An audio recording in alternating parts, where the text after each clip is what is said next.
There, I started recording. Okay. Hello, everybody. Hello. It's good to see y'all. I'm excited. We're about to have a really cold weekend. And so be sure you winterize your properties and get that taken care Let your of. clients know that they need to winterize their properties. Yes. I called one of mine. Listings, vacant listings. That's a big one right there. Speaking of listings, I think we'll go straight into it. First off, really quick, before I forget, I just showed Jeff this. If you don't have the TAR folder in your in .loop, where you can see all the TAR documents, go under your profile and look at your memberships on there, and then you need to join Texas Realtors. You're going to need your NRDS. Mine was already there. It should automatically be in your account already for .loop. So you literally click a button and hit join. I always call it the NERDS number. NERDS number. There we go. So that will give you access to that folder. I don't know why, because I've done it before where I've signed up for that. I had that folder and then it disappeared. Okay. Yeah. So something on their side, because it's a subscription based, they make a change. It disconnects it from your account. Be sure you do that. Okay. With no further ado, let's talk about listings a little bit. Yeah. Now, on the listing agreement, a lot of us want to have a good conversation with the client about what's in this document, okay? And I think Jeff and I are probably pretty similar. We both take it to writing, physically sign, typically the listing agreement, right? Yeah. I mean, the only time I would do it through like .loop to get a .loop signature would be if they're not here. Yeah. Here, scoot up just a little bit here. Well, they can't see me anyways. Yeah. Well, it's the voice. I want to get the equal voice. Okay. So the listing agreement. We would do this in person, and I'd get a wet signature. Yeah, exactly. So like you, and the reason why are you getting a wet signature, Jeff? Well, because there's a lot in this document that you need to go over with them and have an understanding. It's not a one-way street. This is a bilateral contract. There's promises that your client is making to you. Then there's promises that you're making to your client.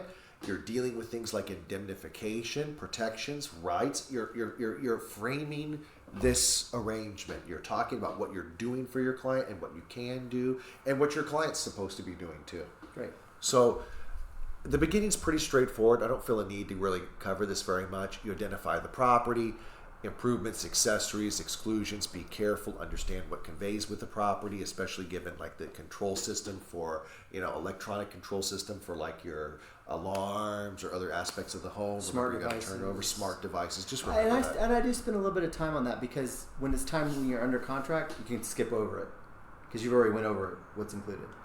Well, especially if you see the cameras and stuff, you need to let them know that it conveys. So, a little tip on that. The other thing is with pools, all the equipment that's with the pool, and we've talked about this before, is assumed to convey with the pool. So remember that. That's one a lot of people forget. All right, let's go down. Listing price. This is interesting because this number on here is not something to take lightly. And you should have a pricing strategy, but the number that you put within here should only be changed in writing through an amendment to the listing. It's not just I changed the price. You need to be doing an amendment. And there's a few things that hinge on that. Like if you actually get a full price offer on the property and your client rejects it, you could be entitled to a commission. Okay? Could be. And we've done that. Other terms. There are other terms, but we've actually enforced that and gained our commission. And if you go on, there's a little more to it, as Jeff's bringing up, but that number has importance. Length of a listing. Okay, Jeff, how long do you like to do listings? I'm doing 6 months right now. Yeah, same. 6 months. I don't think I would really. It depends on the property, to be honest with you. Like if I get a feeling, I can sell this pretty quick. It'll be 6 months. If it's a property that I feel like it's going to take a long time, I'll do up to a year. So between 6 months and a year. So, but you would err on 6 the months. longer side. Yes. Okay. Yes. I wouldn't take. This is me personally. I don't really play games with this. I don't like shorter listings. I like listings to be longer, and it gives you the time to do your job, to work. and to work in a market. Let's not forget, guys, we have pretty much the most amount of listings that we've ever had on the market right now. Back in the day, I used to do 3 months listings. Yeah. But now it's increased to 6. Yeah. So you kind of respond to the times you're in, and this is not the time to play games on that. Yeah. Compensation. This is one that confuses people even to today. And we've had classes on this, and there's two. Look, the best way I can explain it is, and I know this is, you're going to see this language, and a lot of agents look at this and they get overwhelmed. You have two paths. One, you pre-negotiate the commission for yourself and the other agent, okay, the buyer's agent, which would be up here, and this would be like 6%, and then you'd be giving 3% to the procuring agent, the buyer's agent, okay? If you use this path, you then are using the compensation agreement between brokers, and that'll have to be done. It's not in section 12, the commission anymore, okay? It's more paperwork. It's more and you were so gung-ho, like you kind of like, as you practice it, you saw what, yeah. So Jeff, I've changed my ways. Jeff likes to call me out. He likes to call me out. You like to call me out. If you see something you don't like what I'm saying, if I'm off on something, you like to call me out. Well, not like to. I just want it to be clear. Uh-huh. Yeah, it just needs to be clear. But yeah, I was, again, this is the pre-NAR thing. Jeff gets set in his ways, especially with paperwork. He gets very set in his ways because he's memorized the paperwork. Don't mess with my paperwork. Don't move a paragraph because I've memorized that paragraph. And that's just a character flaw I have. So I was always, they made the changes in the contract. I was Mr. Pro Box A, and let's do it this way because that's the way we've always done it. Brokers pay the commission, blah, blah, blah. No, I don't do that anymore. I changed my ways on it. And I feel in the next year, 2, 3 years, this option is going to be gone. They're going to get rid of A. They tried to. They probably will. They actually did. That it got rejected. They tried to take that out of the agreement this year. Actually, it'll happen eventually. I think so too. Hold so on. Brian gets on me. Hey, Brian. I'm with Jeff Philman for the show. Can I call you back in just a little bit? I'll call you right back afterwards, brother. Is that cool? Okay, cool beans. So, but Jeff, there's also another character flaw that Jeff loves the easiest way, and I hate paperwork, and I hate stupid paperwork.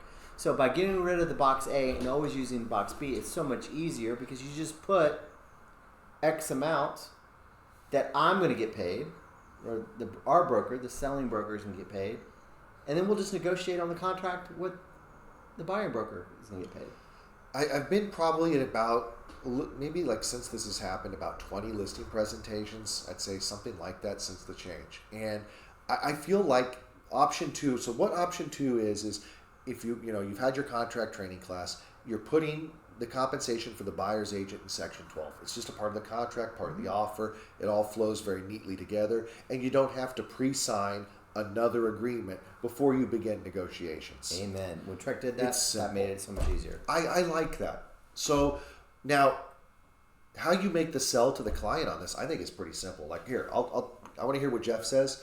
Actually, start, Jeff. How do you sell this? How do you talk about this? Option B. How do you frame that to a seller? Okay, so I said our broker's fee is X amount, 3% Okay. typically. So I have 3% already populated in there. So our broker's amount is 3%. And I was like, it's traditional right now in our market that a buyer is asking the seller to pay for the compensation of their broker. So typically it's another 3%. That's what we've been seeing is 3% coming in. So your total commission is probably going to be around 6%. Now, this is the next paragraph. I go right in the next paragraph. I was like, this is allowing us to disclose that you are willing to contribute to this amount. Which 98% of offers have compensation for the buyer's agent. 99.9%, Probably high, depending on your price range. In-house, it's like 98.7 Yeah. or something, percent. Last time I checked. So And then you get a little bit of pushback saying everything's negotiable. We can negotiate it, but this is what's typical. All that matters is how much you're going to make, is the net. so we can make things work. So very similar to what Jeff says. When I bring this up, I say, look, obviously there was a change in the industry. Compensation doesn't flow behind the scenes; it now flows through the contract. Right. Is what I say. Yeah. And so I like that. I frame it as something. I tell sellers I like that because I don't have to negotiate for the other side. I don't have to sit there and say, oh, I'm trying to get this person, another person on the other side of the transaction, a certain amount of money. No, I don't have to do that. This is what we work for. I work for 3%, and that's what we get paid, and I'm worth it. Now, you don't feel like you should pay for it? Well, that's fine. But it's going to be part of the contract, and we're going to worry about what your net sheet, what the net is. Do we have to raise the price to cover that, or do we negotiate that? I don't know what's going to happen. I can't predict what the offer is going to come in and is going to say. I mean, I'm pretty blunt when I talk about it. I say, look, I could try to play this game and pretend that you're not going to have to pay a compensation to the other side, but they have a written agreement. Their agent and the buyer have agreed for that buyer's agent to be paid 3%. What they're doing when they put in the contract, I tell them they're just rolling into the loan, and that's what they're doing. So the pricing for the CMAs I give you, everything else I tell you is taken in my net sheets, has that taken into account. So expect that. If by some means or some chance there's no buyer's agent commission, great. That's a win for you. But in our internal numbers, it's about 98.5, or a little over 98% of all contracts have this compensation baked into it or through another agreement. They have it in there. Okay, Do you want to turn away all those buyers? And then they finally agree. They're Yeah. like, okay, and move on. Immediately I skip around and I go to special provisions. And you talk about that. Yeah. We'll work our way down to that. It's out of order in the conversation. That's why I skip to it and go back. You know, we can talk on that a little bit. Let me go down You'll see. here. You'll see why. Yeah, no, I know. Well, I know what's in it. Yeah. However, if someone is not represented, Why is that in there. not in here? Oh, got deleted. Or I'm looking at. Oh, I have it through the. Yeah. Okay. We have the. We'll cover that in another. Yeah. I need to go pull that up. There's language. Okay, guys, for most of y'all, what's going to happen under special provisions? I'm pulling up the raw TAR document, is what I did. So the company language essentially says, look, if we bring a buyer, guys, we're not negotiating against ourselves for commissions. It's 3%. That's the baseline. So we need to negotiate our sales price around that. It's that simple. I don't want to negotiate against ourselves. 6%. What's that? It says it moves to 6%. That's what I'm saying. 3% for the buyer's agent is what I frame it as. Yeah. And then it says that's saying that there's intermediary. We're not negotiating against ourselves. We're already going to be making 3%, so we don't have to play that game. Yeah, I just say it automatically switches to 6%. Yeah. Make it simple. Okay. I think that's it. Yeah, and then I go back. Then you go back up. Yeah. Okay. I need to pull that in there. Yeah. I'm going to go down. Earned and payable, I don't really feel like dealing with too much. Authorizing access. Guys, you're going to have to give access to the property. And that's a conversation with the seller that I think needs to entail is like, you need to look at what's their situation. Are they living in the home? Pets. Who else is going to be going in and out of the property? Are there something special with the home? Working from home. These are considerations. Yeah. Or elderly family member living there. Elderly family members, yeah. That's a good Typically, so some people are like, well, I don't want a lockbox. And I want you to give access to open the door. Like sometimes you'll have someone say that. I'm sure you've had someone say that. Before. Jeff, how do you handle that if someone says, I want you to open the door for everybody? Well, I got to get to the root reason why. Okay, and that's a good point. Let's say it's a listing that's over in this area. You're asking a lot of me now, right? So I want to know why. And if it's a legitimate reason. What would be a legitimate reason to you?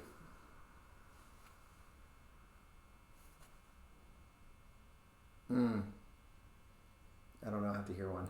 I can't think of one. It's pretty rare. Yeah, I can't think of one. The only time I would give access to the property is if maybe there was a safety hazard at the home that I was concerned about, like a part of the home, but I'd probably just board off that area. Like we had one where they had some extremely expensive art in the home And I can think of a luxury listing. luxury is pretty much where the only they time don't you do this. want a lockbox because they actually want you as the listing agent to be showing the property to the buyers. And to present the property to others. Because who's better to present that property than the listing agent?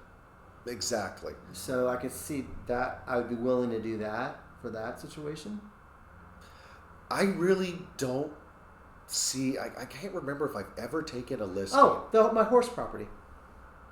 Well, because there's special details that need to be conveyed. Yeah. It's not like, okay, what are the reasons? Maybe a better way to look at this. So if there's something in the home that needs to be explained, that's unusual about the property, okay, luxury, where you have all these different items in the home you're wanting to specifically talk about, like who built the home, who did the kitchen, things like that. Yeah, that's pretty good. Or something like a horse property, you want to make sure that they don't touch the animals and things like that. Yes, you want to make sure you can talk about the leases, how it's set up on the property. Protect the property, protect the animals. Protect the property itself.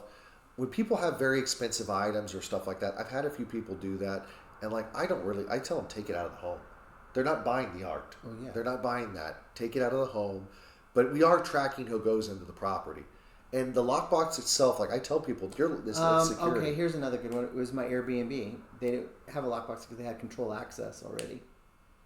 They had the number. Yeah, and they want to give the number out every time, or they made a special one for me for showings. Okay, perfect. Yeah, so they supplied that, so I don't have to put a lockbox on there. And they wanted me to give the number to them at the appropriate time because there could have been a tenant there, because there's an Airbnb. And to check, yeah, that makes sense. Yeah. But you're still giving access to someone else to access the property. Right. Guys, I'm gonna be really honest. I wouldn't take a normal listing, if for just because the seller didn't want anyone else showing the property without me there. If they don't have a very specific reason or something that needs to be explained, just because they want me to, I wouldn't take it. I don't think I would do that. I had one time that they worked from home, and I was like, well, that's fine. And I was like, and you don't have to leave during a showing, but if you can just stay at this one room and let the showing happen, kind of mind your own business and work, would that be okay? And they said yes. But were you opening the door for every potential buyer coming in? No, they actually opened the door. Okay, so but my point is when we're talking about access, this special topic of access, you don't want to be, without a dang good reason, you're going to go crazy, cuckoo for Cocoa Well, I Puffs, did opening in the door for Bandera. everyone. I had to go all the way to Bandera every time for Mr. Bartley. Oh, I remember that. Because he wanted me to show the property, and I understood it, and I was grateful, and I did it. But it was an hour each way. And it's a very high wall for you to climb to do that again. Yeah. Okay. Scheduling company, showing time. Okay, you talk about how everything's tracked, the reasons why they're accessing the property. I'd like to talk about with the client, how much information is tracked about who goes into their home. And I feel like people like that. Yeah, and I explained to them that the person that has access to the lockbox is a licensed agent, appraiser, and an inspector, and they are all licensed and fingerprint and background And checked. Tracked. Yeah, and that's why we want to use my lockbox, my super lockbox, because it does track every time it's opened versus a combo. Bingo. Now, liability indemnification. Talk about access. We are indemnified, legally protected, held harmless. And there's other sections that talk about this too, unless we are directly responsible for the damage in the property. Okay? Right. So when people go in and show that home or access that property and someone gets hurt because they tripped, they slipped, they fell, whatever it is, or they hit their head on something, we're held harmless by our client. That protects us. And so, guys, this is actually critical for our insurance, number one. Number two, this is also one of the reasons why we don't do open houses for other companies. Is that line right there, D. This protection is not given to us. We don't have the right to market that property. We're not held harmless. So my point is, our insurance is not going to be happy with us if we're doing things that don't have that indemnification with it. Mm-hmm. Okay, that's all. All right, let's go down here. Intermediary. We all know about intermediary. We always work by intermediary. Confidentiality. Do you kind of talk about that with the client? Mm-hmm. How do you frame that? I was like, anything that you tell me about you guys or you, why you're selling, what is the bottom line number that you're willing to take, anything about you personally, Your what finances? what is your motivation of moving, your Yeah. finances or anything like that, is confidential to the day I die. However, and it doesn't say it in that paragraph, but I bring it up. Anything that you tell me about the property, material facts about the property, I must disclose. I do bring that up in the I paragraph. can't lie. I cannot lie. I can't hide latent defects from other people. Right. You know, So anything about you is confidential. Anything that you tell me about the property is not. This is also a time. Okay, so the other thing I'll add on this is I like to. Okay, first off, if it's me helping an agent with the listing agreement, it's a good time to talk about who they know and how their relationship. Because guys, we work with people that we know and we maybe have overlaps. Like, okay, for example, like let's say I work with one of my gaming buddies, okay? In fact, you know what? That's actually happened. The gentleman, Chris, who we helped move into a home this year, and Randy helped me with this, I know a lot of other people. We have other friends. And he did not want them knowing that he was moving. He didn't want it discussed because he's a private person. So when we talked about the listing agreement when we talked about working together, because this also applies on the buy side too, I made sure to tell them, hey guys, because we know a lot of the same people, do you want this not to be discussed at all? Right. And this should be absolutely brought up at that point. If you know they're friends, if you have this overlap, hey, Mr. and Mrs. Doe, we hold your information, like everything Jeff said, but how do you want us to handle this? Like, do you want this discussed and it takes or not? effect not only the day they sign the agreement, but it's the day you die. It's during this listing agreement or after it ends. That's forever. Yeah. It lasts forever. So, and that makes people feel better. A lot of new agents, they're so nervous. They've got so much going on. They forget to talk about this. But boy, for a lot of first-time sellers, It brings trust. It brings trust, yeah. It really frames you in a good way. I think it actually makes you look really good. Like, yeah, It trust. does. It brings trust. And they seem, after I go over that paragraph with them or explain that to them, they open up a little bit more, I think. They tend to relax a little bit. They start telling me the truth on what's their bottom line number that they will take. We're trying to market and find a buyer. Yeah. You want this displayed. Do not check these boxes without talking with me. You want this displayed and discussed on the internet. This is actually has a real world implication because this is what you put in the MLS. Okay, I call them. Yeah, pretty much. Except I don't know if a lot of people wouldn't want owner financing. Yeah. Well, yeah, true. Texas Vet's not really. I don't really usually check that one. Yeah, I do 1 through 4. Yeah, 1 through 4, and then I do other. These Advertise, replace a for sale sign. I like to talk about here's some of the stuff that's going to happen. Like when we market the property, here's some things. Like how do you explain that? Let's get here. You're doing a good job. Oh, okay. Yeah. So these are some things that we're going to be doing. And I read it to them. I'm guys. The value of the property changes. It could change as we're listing the home. The market can shift and change.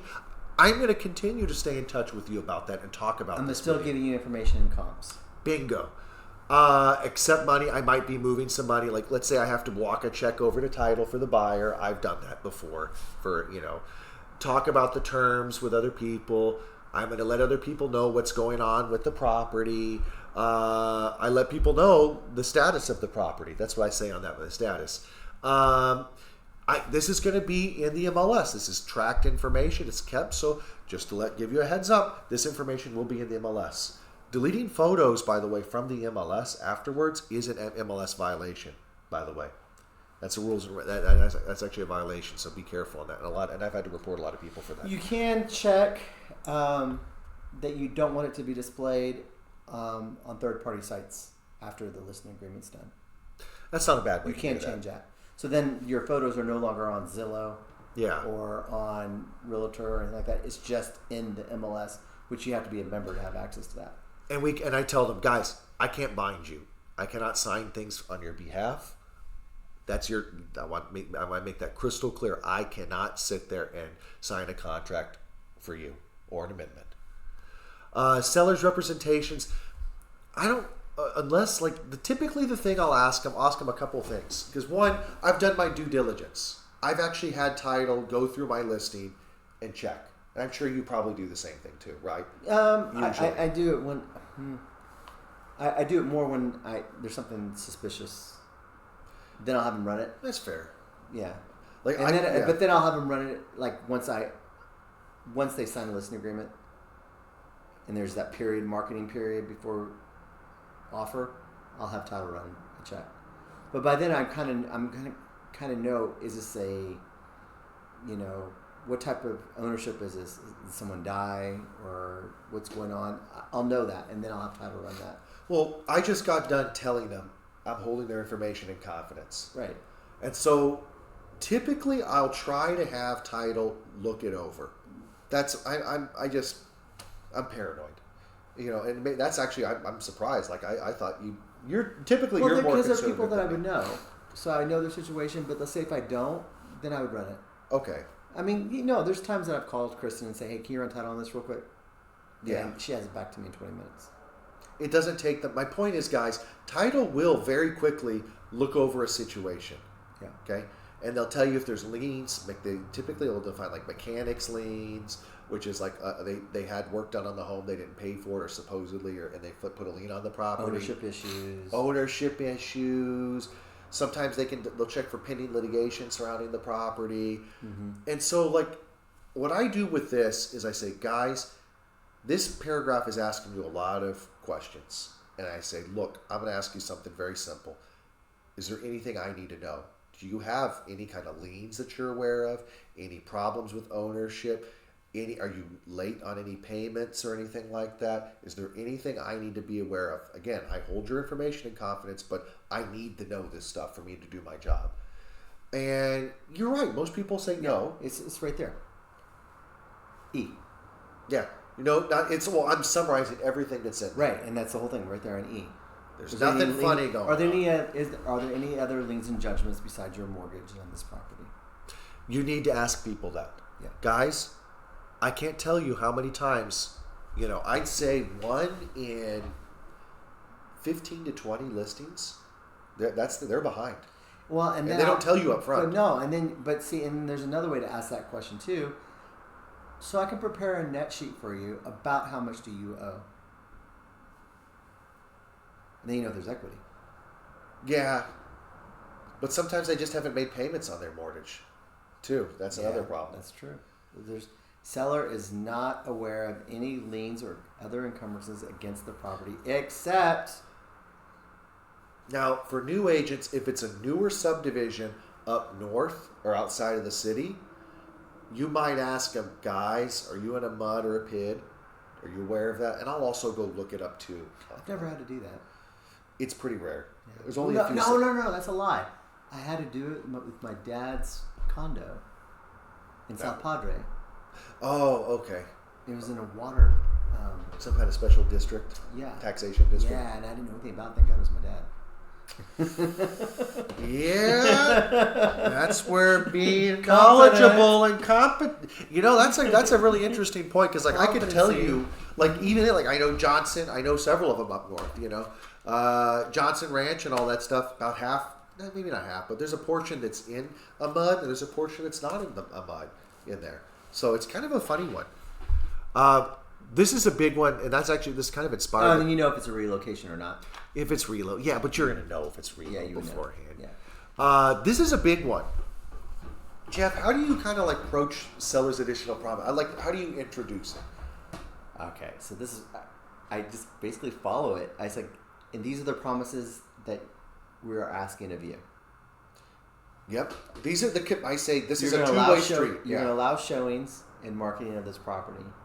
And then I stop, and it's like, I understand if one day, you had the flu and you're just sick and you can't do showings that day. I'm sympathetic. I understand that. I just need to know ahead so I can rearrange and block the showings or rebook them for you. But this cannot be a habit. Yeah. You can't be rejecting all these showings. If you reject all these showings, then you have to want to show your home. Right. I can't sell it unless people see the home. Yeah, guys, we're in alignment. We're the way I frame this to people is I say, look, everything in here kind of follows a certain tone, and I say we are working together with the goal together of getting your home marketed. This is where we and discuss sold. timing, like from this time to this time, no showings. Okay, well, fine. That's a good I can trigger. arrange that. So we talk about how, what are the hours of the showings and when is it okay? Ultimately, it's a breach of contract if they don't follow this, guys. I typically don't sit there and hammer them that hard with that during the listing agreement. I just say, guys, you're making a promise. Like, this is a serious promise to work with us. I had this one listing. And it's a current one. She will not allow me to do any open houses. I took this contract on knowing that. Yeah, that's not... If I did not know that and we didn't have that conversation, that could be breach of contract. Possibly. Marketing. Like, you could still market the home. It's just one singular form of marketing. My major one, though. It is a big one. But, yeah, that's... but we had that not discussion fun. up front, so that was an exception. There are times when a relationship sours, and like what this is really intended for, in here, guys, is when a seller purposefully tries to sabotage, and it's clear. That's happened before. And Not it to me, has. but it's happened before where they just reject every single showing because Yep. they're just waiting for the countdown to stop. Yep. Michael, why don't we just in the agreement then? Yep. No, you won't rent this property without us letting us know. As scary as that is, I don't think that's ever happened. I thinking back, I don't think I've had a seller lease the property while they're trying to sell it without talking to us. It could happen with it was going to happen with my horse property.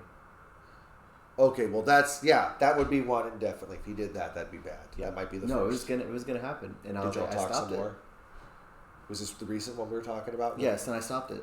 Okay, good. Yeah, and I pointed that paragraph out right there, or that B out. C is one that I think a lot of times agents need to stand up for and like push this to the seller. Yeah. Not to negotiate with any prospective buyer, but send them to me. I was like, guys, my job's to negotiate. Yeah, I bet you say the same thing I as said me. the same thing, and I was like, people have good intentions, and I know you have great intentions, and we both are on the same page. But direct everything towards me, and if someone comes to your door, let them know my personal cell phone is on the sign to give me a call, and I'll handle everything for you. And I say, that's my job. But at the very end, even I'm being soft, like, this is my job. Let me do my job. This is what I'm paid for. This is what I'm good at, guys. And people can ask you questions that seem innocent, but could give them a distinct negotiation advantage. Exactly. Let me do my job. And then I say at the end, you're also promising to do this. So I'm a little firm on that one. I'm not going to a listing agreement with someone else. I say, guys, don't list or put it in manage or put it for lease. Like we said, don't do that.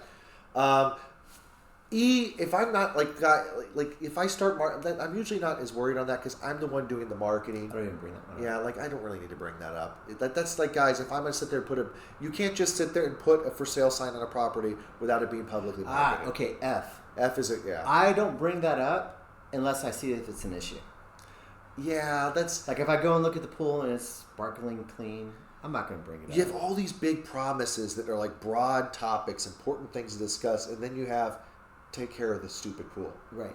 You know how that got in there, right? I think we talked about this years ago. No. There was a property up in, I think it was Dallas, a multi-million-dollar property, and they let the pool turn into a cesspool, and it turned into a giant lawsuit, and that's how it got in here. So, yeah. Provide leases, that's I skip that too because I don't know. H and I do at the same time. I say, guys, for me, the way I like to frame it is I say, and I've said this in training, you're in real estate, when you deal with the seller's disclosure, your protection, your shield that protects you from all problems is your honesty. Yeah. And I always say, if there's going to be a lawsuit between a buyer and seller, it's going to be over this form. It's the most funny, dude. Yeah, we've done it so many times. It's funny how we end up doing almost the same thing. I It's say just different words. Number one area for lawsuits in real estate is disclosure. And every time you have a real estate attorney come in, I ask them that question. Yeah, it's almost a trick question. I know the answer to it, but I just want to hear them say it. But that's what it is. Yep. The number one area is lawsuits. For lawsuits is dealing with disclosures. Usually something plumbing related. Almost always, I swear. I'd say 50% of the time. I'm surprised it's not foundation.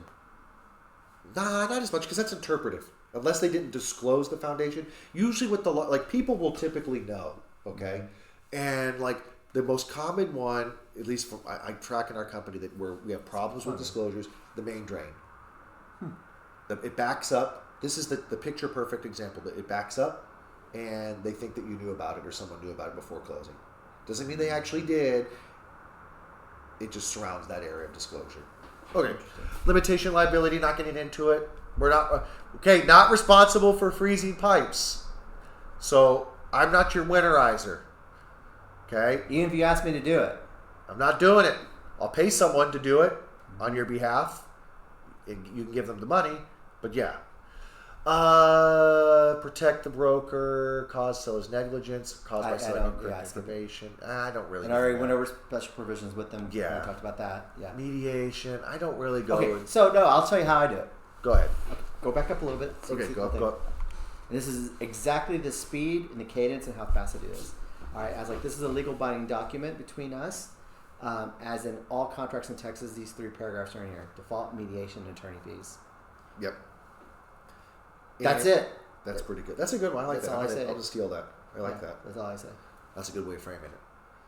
Default. Yeah, I don't go into I don't sit there and read through this. I say, guys, this is a legally binding agreement, guys. It's a promise. That's the way. That's how I echo it. You'll hear me in my agreement. I go, it's a promise, guys. It's a promise, and they usually chill out. The one I do, if it's up north, I ask them again, and then I'll do check again. I check on mud pins. Yeah.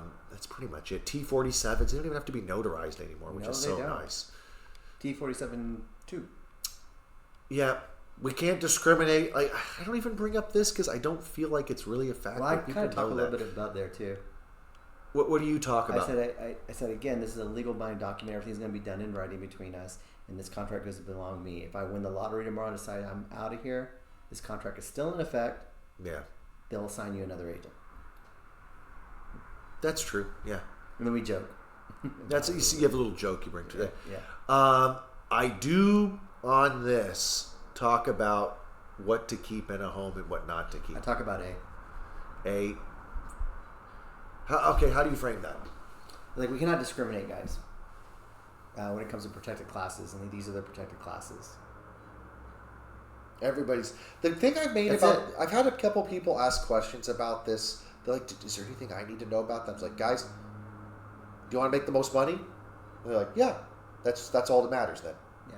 And so I just don't have a lot of problems on it. Like, if you're concerned about something, I'm trying to think of the last time I had a problem with that. People do it innocently. Oh, okay, They do it really innocently. Like, I want a good Christian family in my house. The most that's and I say sometimes that'll happen. No, that happened to me. Actually, happened to me with a listing this past year. Really? And they said I want a really good family in my home, and I was like, I can't. Okay, that's what I was gonna say. That's the most common. And I said, I was like, I can't disclose, or I don't even know what family is here because typically I'm not representing the buyer, but we cannot discriminate. I can't market to families, guys, because that's the one that people don't realize. Like most familial status. Yeah, familial status. So yeah, actually, that's great a good family home. You can't put that in your advertising, but you see that everywhere. Yeah, it's a violation. Great home for a single person or couple. Not good. Not acceptable. Most people know race, color, religion, national origin, familial status sex, is one that people disability. Yeah, they know that. The one that kind of some sellers don't recognize is I can't say it's a great family home. That's it. So I'd say, yeah, guys, I get it. I know you're trying to market to what you think is a target audience, but we can't do that. Okay. I don't really have a lot of problems on this. I can't believe you can't do that. I'm like, yeah. You can't do age.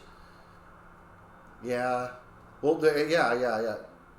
Age is not a protected class. Local ordinance may provide for additional. Yeah, that's true. Mortgage lender, blah, blah, blah, blah, blah, blah, blah. I'm not really caring. D, I do that. Yeah. I say, guys. Yes. Do you think there's bad people out there? Well, yeah. Yeah. Do you think people can sometimes steal from other people?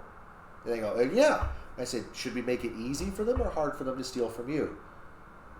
And they're like, hard. Okay, guys, while we're going to track who's opening the door, we're not going to run a background. We're not running, nor are we able to really run a background check on everyone going through that home. I'm sorry, that's reality. I don't mean to scare you, but the thing that you should be concerned about is don't leave expensive things with Don't make it easy. Don't make it easy, please.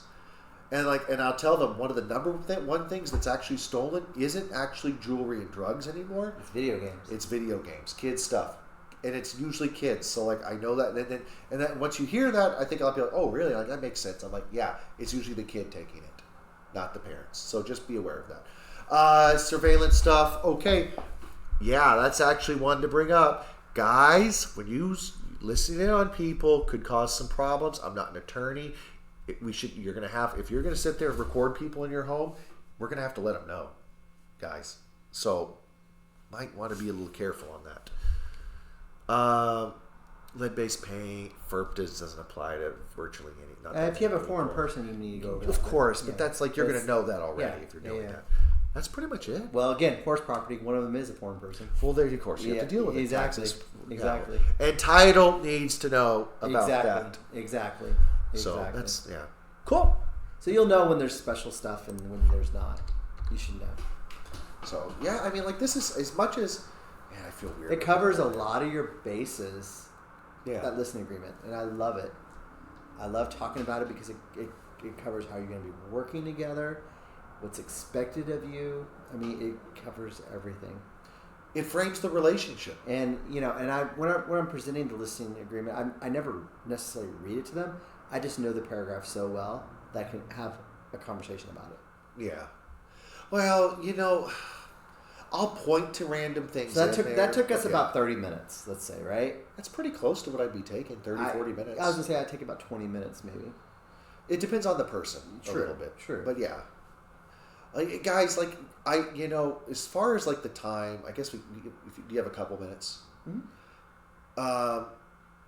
I'd be curious to hear this from you, Jeff, is like, okay, what's the breakdown percentage-wise of like let's say you have a 2-hour listing presentation, okay? You're there for an hour and a half to 2 hours, something like that. What percentage, and it is long, what percentage of your time goes to what? Okay, what so topic? listing agreement is never part of the listing presentation. It's a separate appointment. Yeah. For me, it's a separate appointment. Typically, you're going to meet beforehand. There's a few times where you'll meet and put things. Well, I don't do it because I'm not presumptive, and I don't know the numbers to put in there. I don't know the listing price. I don't know a lot of things to put in the contract. So it's a separate appointment. So that's why I say that listing agreement appointment is about 20 minutes. Because we talked about other things already. So, okay, so the very end of our listing presentation, I was like, a good closing would be like, when can I come by and go over the listing paperwork with you? Yeah. Is tomorrow good? I come by and go over the listing paperwork with you. Because it's not only that, you got three or four other documents to go over too. Yeah, that's true. Seller's disclosure, IBS, yeah. And No, IBS is already done. Well, IBS should be done by then, yes. Yeah, but there's wire fraud and Yeah. stuff, yeah. General information. So to me, it's two separate appointments, and it's always worked that way with me.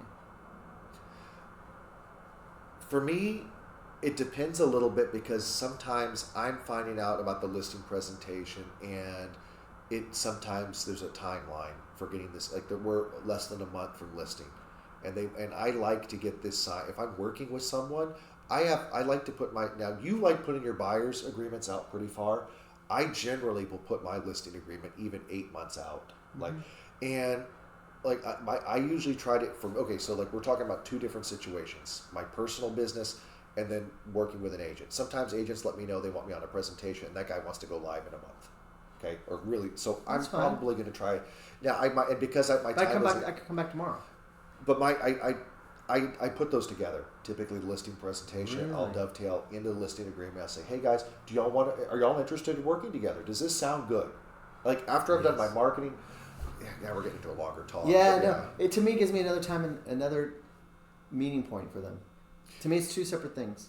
My job is I hate to say it. If I'm coming in to help an agent, I want to seal the deal. It's different. I want to seal that deal. Yeah, There. okay, I get it. It's a little, in my personal business, I get that. And usually, you're probably like me. You know they're listing months before they do it. So you're walking the home. You're already talking That's with them not a little necessarily bit. true. I had to do one in a week.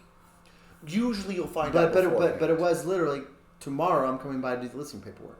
Okay, that's fair. And we're also going to do staging the same day too. And there's more than one way to do this, obviously. Yes. But like how do you know how to fill out the listing agreement? I don't. I fill out the basics. I put my commission in there. And you handwrite the price? And I handwrite the other stuff in as I'm there. So for me, like, I take a lot of time. Like, if I had to put a timeline for, like, my listing appointments usually last about an hour, hour and a half. And that's longer. See, that's the time I'm cutting down then by not doing it. Yeah. So walk the home. We've all talked. You've seen our other videos. I'd say, a good, depending on the home, a good 10 to 20 minutes walking the homes and talking about what's in the home, sitting down, small talk. I put another 15 minutes, 20 minutes of just small talk. Like, I do a ton of small talk. Then I go into value. Like, I don't say CMA. I say, let's talk about the market, what's happening. I go into Toolkit CMA presentation. Yeah. I don't use Toolkit for the comps. I print out all the photos. You've seen what I do. I print the photos out, map out, info sparks, and I talk about what's the tone for the market, and then I talk about their competition, and I talk about what's sold. Or I'll usually do what's sold, then the competition last. That's the value talk. It's usually 20 minutes, I'd say, for me. About 20 minutes. And it depends on because they might have a lot of questions on that. It depends. There's a lot of variables with that. What for you? Like, what is that? Like, okay. Well, I literally go into the Toolkit CMA presentation. So I'm talking about what am I going to do for you, my value, why hire me. Then we start talking about the house a little bit itself. Then we go into the CMA part, the value of the home. I do. Then we talk about questions back and forth. And then my final question would be is, when can I come by with the listing paperwork? Tomorrow? Yeah. That's my closing. You set another appointment. Mm-hmm. So the key difference there is, one, I typically start with value, and I feel really strong on the value talk, and I feel like it sets this very respectful tone. You cut to the chase. Oh yeah, talk about numbers. Let's talk about value. Let's talk about what's going on. I wore them up a little bit. Well, I've done small talk before that. Uh-huh. We've talked 20 minutes. I've talked about their history, what foods they like, how long they've been. I don't mean small talk. I mean all that. Talk about. I'll talk about the house before that when I'm walking it, and then I'll ask them. One of the things I'll do is I'll ask them, "Hey guys, as we walk the home here, I'm trying to understand what your goals are. Are y'all looking for some suggestions in order to maximize value? Do you have a budget for marketing prep for your home?" I asked, "Do you have some budget for prepping the home for marketing?" And they'll be like, "What do you mean?" I was like, many times, if you're wanting to maximize what you're doing, there's little things in a home like nicks and stuff like that, paint and such. Were you looking to try to do some things in the home to maximize your return? And if you have a budget for that. And that helps me. I just shut up and let them talk for a little bit. I let them think about it. They're usually quiet for a second. We could do a few things. The most typical one, I guess, we could do a few things. Something like that. Mm-hmm. And then I'll say, okay. So I have that structured in my program. I do it while I'm walking the staging. Home. Yeah, so you're talking about staging. I'm talking working painting, repairs, and stuff like that. And I'll even say, I'll go out and help you paint. If it's a personal friend, I'll say, I'll come over and help you paint for a day. Dude, you give me some beer or something like that in a meal, and I'll help you out. Okay? We'll have fun. But that's, again, tomato, playing to my strengths. It's the same thing. We're doing the same things. It's a style. Jeff is really good, guys, about marketing. Very strong in that conversation point, is very well put together, enjoys talking about marketing. I'm going to give you a plan. I'm going to give you a plan, not only a plan, but a plan with a calendar and a day that we're going to do it. Yeah. This is the day. Okay, so we're done, and I know I'm getting the listing, right? Yeah. I get a piece of paper out, and I was like, okay, so this is what needs to be done. You need a week to prep this house. Yeah. I'm going to come by tomorrow. We're going to do the listing paperwork, and also tomorrow I'm going to go by room and talk about what needs to be done. We're going to help stage this home. All right, so that's the date, time, whatever, right? Then, okay, we need to do photos on a Monday to be ready by Thursday. So put that down. Then Thursday, we're going live. We're going to go on the MLS. Then the first weekend, we're going to have an open house. So I give them the plan. So, of course, they're going to say, yes, they're hiring me. Yeah. And I'm like, okay, so tomorrow I'm coming by. We're gonna spend half the time going over the listing paperwork, which should take about 20 minutes, and then the rest of the hour and a half, we're gonna go by room and talk about what needs to be done to prep this home.